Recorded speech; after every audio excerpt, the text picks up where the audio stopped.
I just did a little math on this. Last year, we had 580 unaccompanied, undocumented minors. And we spent $2.9 million for the legal defense, which averaged $5,000 per. If you took the 12 million and divided it, the 12 million, you divided, this is legal protection for less than 2,500 people. And it also allows felons in it. Initially, I believe the bill didn't have felons in it at all, and now we have felons in it. And even if we remove the serious felons, as the pro tem did with SB 54, it still allows felony child abuse, felony senior abuse. It still allows for human trafficking. This is outrageous. This is nonsense. We have over 205,000 people that were forcibly evacuated because we couldn't protect them, because we were concerned that a dam would give way. While I understand how strongly you feel about this and how strongly you want to send a message to the federal government, what I don't understand is how we can put 205,000 Californians in jeopardy by prioritizing somebody here that should be defended by the federal government and through their process, not through the state's process. And once we go down this road, it's only symbolic. All those that you say you want to protect, all those dreamers who step forward and say, I want legal protection because I think that I need it. What happens when we get to the 2,500 out of the 2.6 million that are estimated in our country?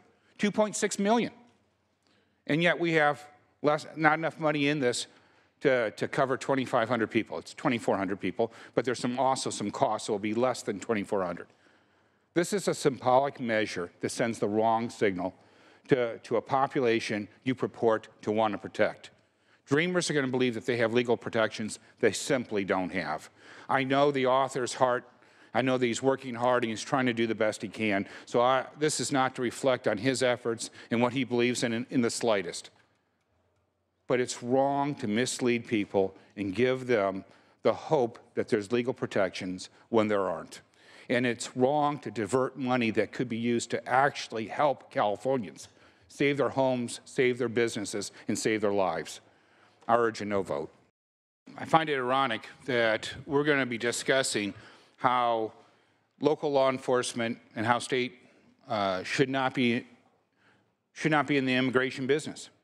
That on one hand, we don't want any immigration enforcement whatsoever from sheriffs, police chiefs, or from any state agency. And I'm okay with that because I get it. That's state law versus federal law.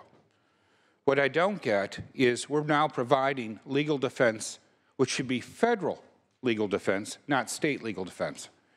And so on one hand, you can't have it all going in one direction. You have to go either say we're states and we're enforce state law, or we are mixing the two and we're just picking and choosing what we want to do, what we don't want to do.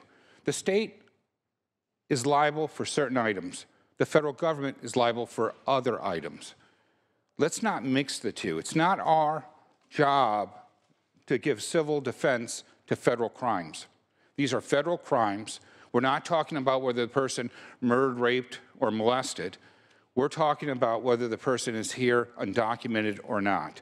And that legal defense should come from the federal government. It should not come from states' resources. Our taxpayers have already paid the federal government to enforce immigration and to provide those legal protections. They shouldn't be forced to pay for it twice on this issue, and then later, when we discuss SB 54, discuss it there again from the opposite argument. Let's just be consistent. I urge a no vote.